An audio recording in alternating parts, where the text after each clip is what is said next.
check out our streaming schedule for this week. We've got tons of content in terms of the NFL and college football, as we're going live just about every single day this week. So make sure you hit that notification bell so you don't miss a single moment where we go live. And now, on with our feature presentation. When you get to the divisional round of the playoffs, I think it's safe to say that more often than not, every team remaining is pretty freaking good at football. You usually don't get this close to the Super Bowl without having some talent. Obviously, there are some exceptions.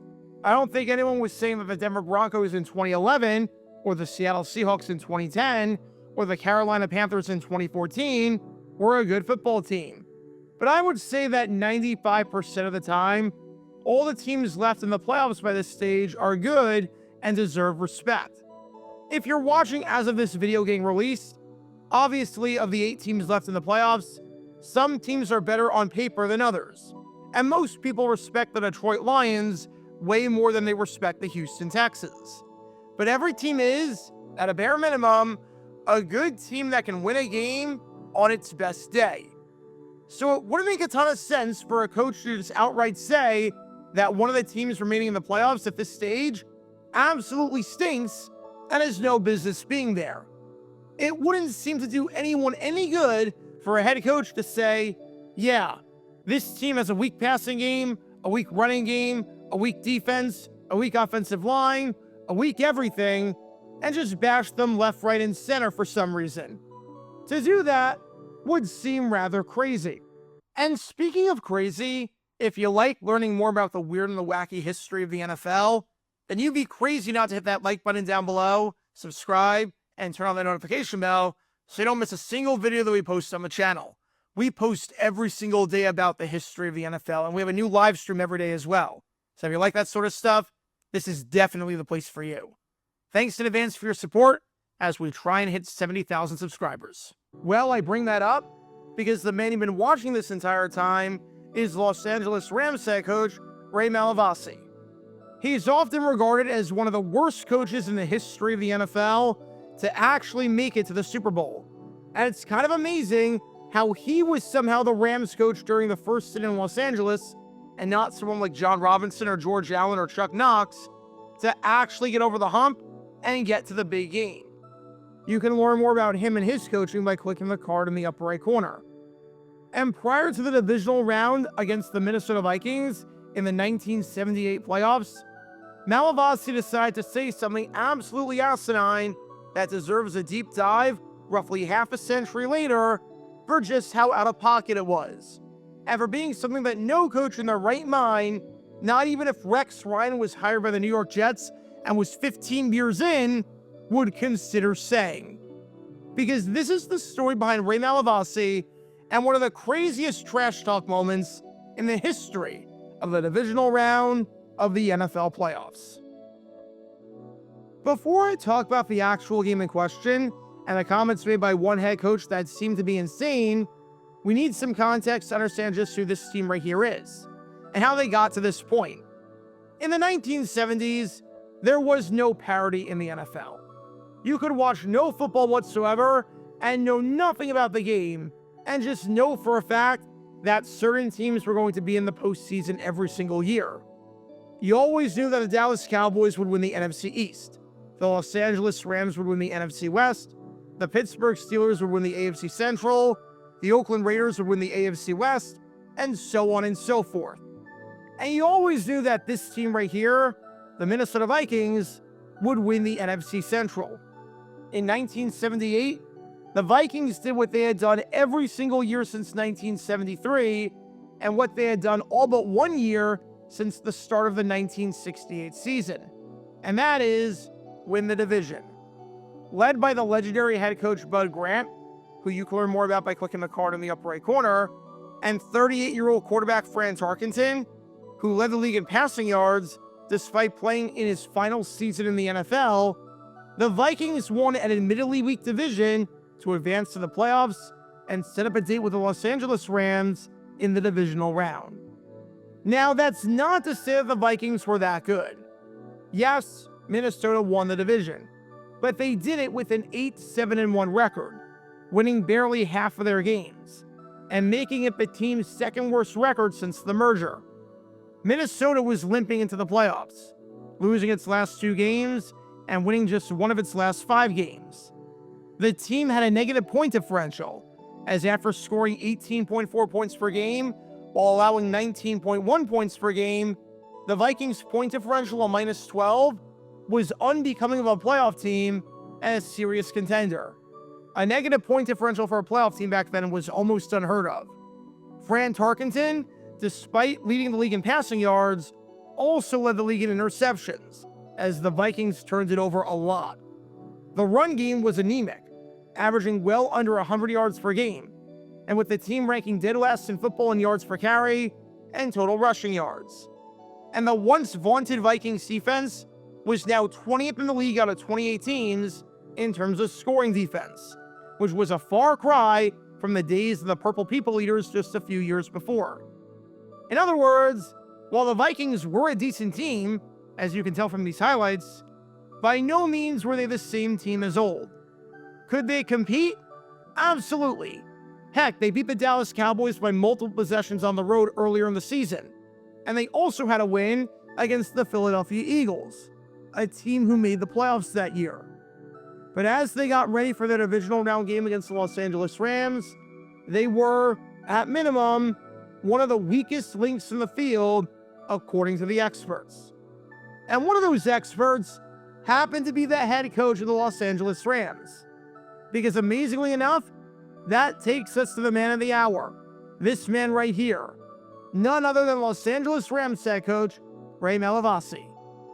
Keep in mind during all of this, that this was Malavasi's first ever playoff game in charge of any team.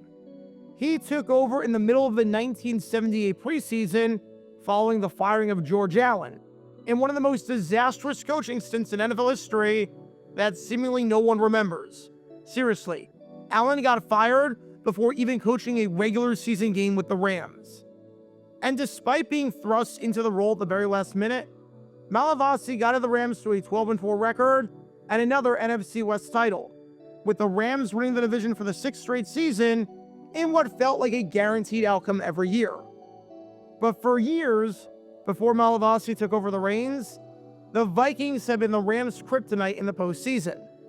The last time the Rams were in the playoffs of the 1977 divisional round, they lost 14-7 to the Minnesota Vikings. The year before that, at the 1976 NFC Championship, they played the Minnesota Vikings for a spot at Super Bowl 11, and they lost 24-13. And 2 years before that, in 1974, the teams met in the NFC Championship for a spot at Super Bowl 9, and the Rams lost 14-10. The Rams were 0-4 over the last decade against the Vikings in the playoffs, with the rivalry being about as one-sided as the attendance rivalry in Orlando between Disney World and SeaWorld. It was not a competition. Which is why it might be a bold claim to say outright that the Minnesota Vikings aren't a good football team. However, for some reason, that's exactly what this man right here, Ray Malavasi, decided to do. Keep in mind throughout all of this that nothing was taken out of context, and there was no but attached to the statement. It'd be one thing if Malavasi was about to say something like, the Vikings were not as good this regular season as they had been in recent years, but they're still a super tough opponent that can beat anyone on any given Sunday. Or if he was about to say something like, Fran Tarkenton might not be putting up the numbers that he used to at the quarterback position, but he's still one of the top signal callers in the game, and we need to be up to the challenge to stop him. Nope. Malavasi was just outright calling the Vikings a trash team and an easy opponent to beat. The Vikings were merely a stepping stone to get to the NFC Championship and get to the Super Bowl, because they were no threat whatsoever. As Malavasi said on the Vikings, in incredibly blunt and in no uncertain terms, there is no comparison with this Minnesota team and those Super Bowl teams. Fran Tarkenton used to move out of the pocket more than he has lately. I don't think he's as effective right now as he was 2 or 3 years ago. He also isn't surrounded by as many good people as he has been in the past. They are not as experienced as before. Seriously, you had a head coach A freaking head coach making those statements before a playoff game about his opponent. And not just any playoff opponent, but the Minnesota Vikings, a team led by a Hall of Fame coach and a Hall of Fame quarterback that has had your number just about every single year in the postseason. In just a few seconds, Malavasi said that the Vikings were not a good team and couldn't hold a candle to the teams of the past that beat the Rams and made it to the Super Bowl. He said that Fran Tarkenton was not a good quarterback anymore and couldn't move out of the pocket. He said that the Vikings had no good players offensively and weren't surrounded by anyone with skill. And he said that the team had little to no experience whatsoever. This is about as close to a coach calling a team fraudulent without actually saying the word fraudulent. I mean, this is insane. Imagine if DeMeco Ryans, prior to the Texans taking on the Chiefs, said that this Chiefs team wasn't as good as prior years, that they got lucky in a lot of games, that Patrick Mahomes was not the same quarterback that he was in the past and was nowhere near as good, and that he wasn't surrounded by any talent or any receivers. You'd look at Ryans like he had 5 heads, and you'd be wondering what possibly compelled him to say that. Yet, that's what Ray Malavasi was doing here with the Vikings. Completely unprompted. Just outright saying that they were not a good team, and that despite being one of the last 8 left, they were actually quite terrible. And again, there was no but that was attached to this, or any part that's being omitted to craft a narrative. This was exactly what Malavasi said. The Vikings stunk. Plain and simple, the Vikings stunk. S-T-U-N-K. They stunk. Despite being a playoff team, don't expect the Vikings to do anything. Because according to this man, they absolutely stink. Which is why it might come as a surprise to you that after all of that, and after talking a massive game, the Los Angeles Rams backed it up and ended up not just defeating the Minnesota Vikings, but they absolutely thrashed them.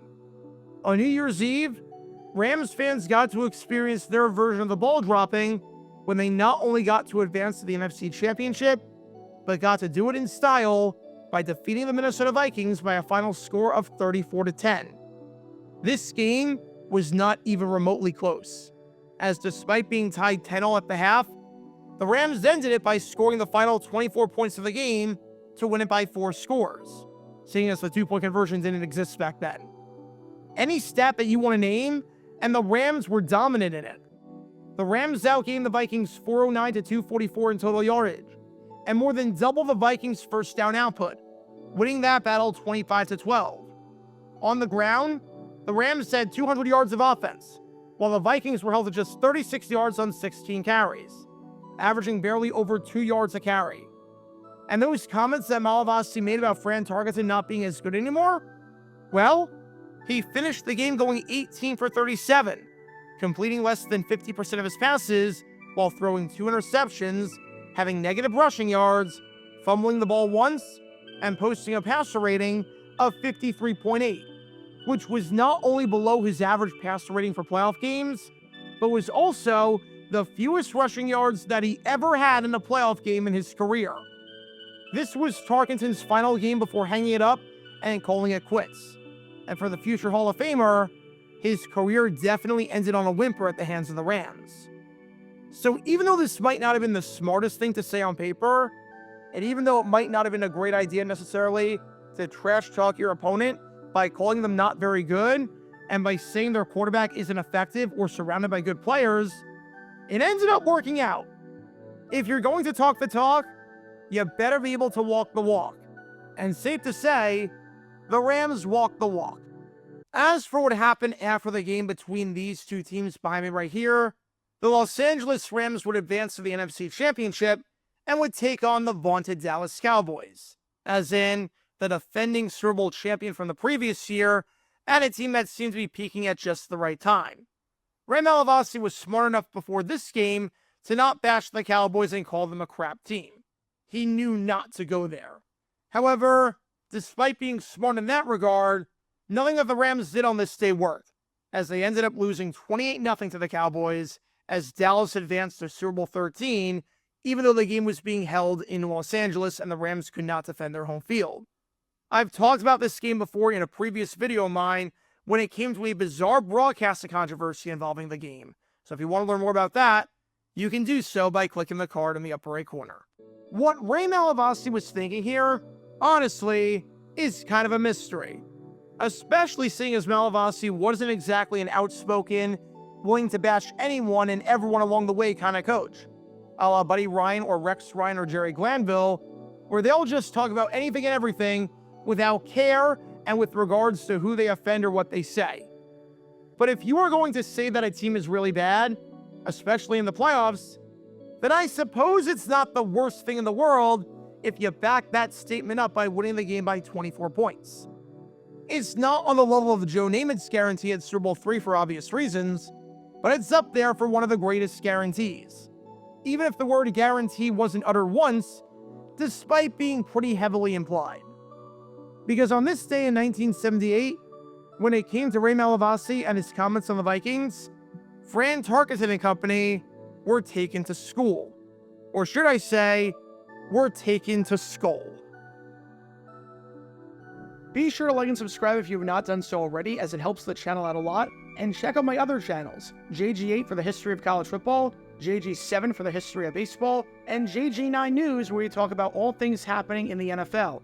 Join me every Wednesday night at 8 p.m. Eastern, where we'll play live NFL trivia for cash prizes. And make sure to join me live, as we're on stream just about every single day. And thanks to all our Patreon members and our YouTube members for helping out the channel. See how you become a member and show your support financially in the description down below.